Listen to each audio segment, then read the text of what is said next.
Assalamu alaikum students. Today we will start from chapter number 1, section number 4, question number 4. Differentiate between lava and magma. In its answer, we will describe the difference between lava and magma. The answer of question number 4 is magma is composed of molten rock. Magma मुश्तमिल होता है पिघली हुई चट्टान पे and is stored in the earth's crust और ये जमा होता है अर्थ क्रस्ट में. Lava is magma that reaches the surface of the earth through a volcano vent. Lava magma है जो वोल्केनो वेंट के ज़रिए अर्थ सरफेस पे आता है. मतलब जब मैग्मा वोल्केनो वेंट के ज़रिए अर्थ सरफेस पे आता है तो लावा कहलाता है. Let's see question number 5. How does a volcanic eruption affect the land and settlement of an area. Now open page number 17. The answer of question number 5 starts from this line. Volcanic eruption is considered a serious environmental hazard. Hazard कहते हैं ख़तरे को. Volcanic eruption एक संजीदा माहौलियाती ख़तरा समझा जाता है. आतिशफ़शां का फटना एक संजीदा माहौलियाती ख़तरा समझा जाता है. It causes death, forest fires, destruction of buildings and changes in the weather. Volcanic eruption सबब बनता है मौत का, जंगलात में आग का, बिल्डिंग्स की तबाही का और मौसम में तब्दीली का. किस किस्म की तब्दीली आती है मौसम में वोल्केनिक इरप्शन से? It can cause rain, thunder कहते हैं बादलों के गरजने को, एंड लाइटनिंग कहते हैं बिजली के चमकने को. वोल्केनिक इरप्शन सबब बन सकता है बारिश का, बादलों के गरजने का और बिजली के चमकने का. वोल्केनिक इरप्शन सबब बनता है मौत का, जंगलात में आग का, इमारतों की तबाही का और मौसम में तब्दीली का. किस किस्म की तब्दीली मौसम में आएगी? वोल्केनिक इरप्शन सबब बन सकता है बारिश का, बादलों के गरजने का और बिजली के चमकने का. People and animals can be killed by the fast moving lava. लोग और जानवर मर सकते हैं तेज़ी से मूव करते हुए लावा की वजह से. Falling ash can make it difficult for them to breathe. Ash के गिरने से सांस लेना मुश्किल हो जाता है. They can also die from famine कहते हैं कहत को. Fires and earthquakes which can be related to volcanic activity. कि लोग और जानवर मर सकते हैं कहत से, आग से और जलजले से. ये जो प्रॉब्लम्स हैं फैमिन, फायर एंड अर्थक्वेक, इनका ताल्लुक किससे हो सकता है? वोल्केनिक एक्टिविटी से. वोल्केनिक इरप्शन सबब बन सकता है जलजले का, आग का और कहत का, और लोग और जानवर मर सकते हैं कहत, आग और जलजले की वजह से. People can loss their possession कहते हैं मलकियत को. As volcanoes can destroy houses, roads and fields. कि वोल्केनोस तबाह कर सकते हैं मकानों को, सड़कों को और खेतों को. तो इसीलिए कहा गया है कि लोग अपनी पोजेशंस खो सकते हैं. किसकी वजह से? वोल्केनिक इरप्शन की वजह से. वोल्केनिक इरप्शन तबाह कर सकते हैं मकानों को, सड़कों को और खेतों को. इन वोल्केनिक इरप्शंस की वजह से लोग अपनी बहुत सी वो चीज़ें खो सकते हैं जिनके वो मालिक होते हैं. The answer of question number 5 starts from this line. Volcanic eruption it will end at and fields. Let's see question number 6. Differentiate between an active, a dormant and an extinct volcano. Now open page number 17.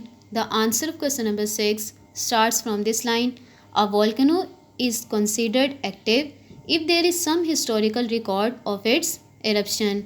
कि एक volcano active consider किया जाता है अगर उसकी eruption का कुछ historical record हो. एक वोल्केनो एक्टिव समझा जाता है अगर उसकी इरप्शन का कुछ हिस्टोरिकल रिकॉर्ड हो. अगर किसी वोल्केनो से हिस्ट्री में लावा फटा हो तो वो वोल्केनो एक्टिव कंसीडर किया जाता है, एक्टिव समझा जाता है. If a volcano has not erupted in historical time. कि अगर एक वोल्केनो हिस्ट्री में इरप्ट ना हुआ हो, अगर किसी वोल्केनो से हिस्ट्री में लावा ना फटा हो, and there is minor alteration in shape, और उसकी शेप में थोड़ी सी तब्दीली आई हो. किस वजह से? बिकॉज ऑफ इरोजन की वजह से, कटाव की वजह से. इट इज़ कंसिडर्ड डोरमेंट और स्लीपिंग वोल्केनो. तो ये डोरमेंट और स्लीपिंग वॉल्केनो कंसीडर किया जाता है।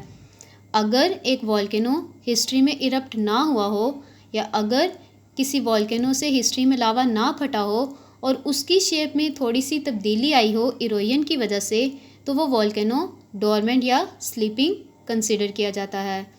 If a volcano has no historical record of eruption, अगर किसी वॉल्केनो का इरप्शन से रिलेटेड कोई हिस्टोरिकल रिकॉर्ड ना हो, मतलब हिस्ट्री में उस वॉल्केनो से लावा ना फटा हो, and its major portion has been eroded, और इसका बड़ा हिस्सा टूट चुका हो, leaving behind only a few identifying features like the volcanic neck और अ कैल्ड्रा लेक, और पीछे सिर्फ चंद फीचर्स रह गए हों जैसे कि वोल्केनिक नेक और caldera lake, it is called an extinct volcano. तो ये एक एक्सटिंक्ट वॉल्केनो कहलाता है कि अगर किसी वॉल्केनो का इरप्शन से रिलेटेड कोई हिस्टोरिकल रिकॉर्ड ना हो और उसका बड़ा हिस्सा टूट चुका हो और पीछे सिर्फ चंद फीचर्स रह गए हों लाइक वोल्केनिक नेक और अ कैल्ड्रा लेक, तो वो वॉल्केनो एक्सटिंक्ट वॉल्केनो कहलाता है।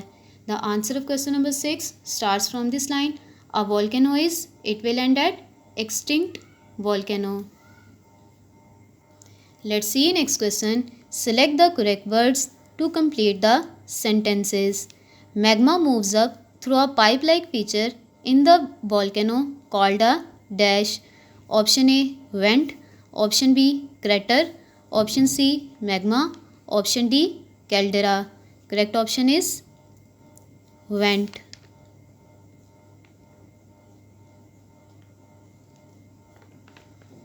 The largest volcano on the earth is located in dash. Option A Indonesia, option B Hawaii, option C Pakistan, option D India. Correct option is Hawaii.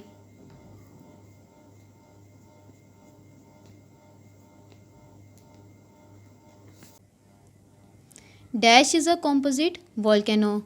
Option A Mount Mayon, option B Eyjafjallajökull, option C Paricutin, option D Mauna Loa. Correct option is Mount Mayon.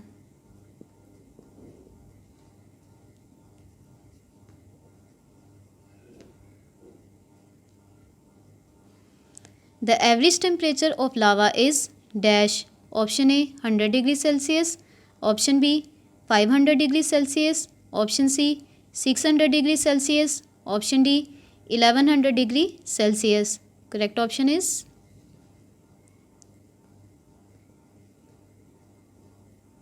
1100 degrees Celsius. Eruption may take place at any time from dash volcanoes. Option A dormant, option B active, option C extinct, option D crater. Correct option is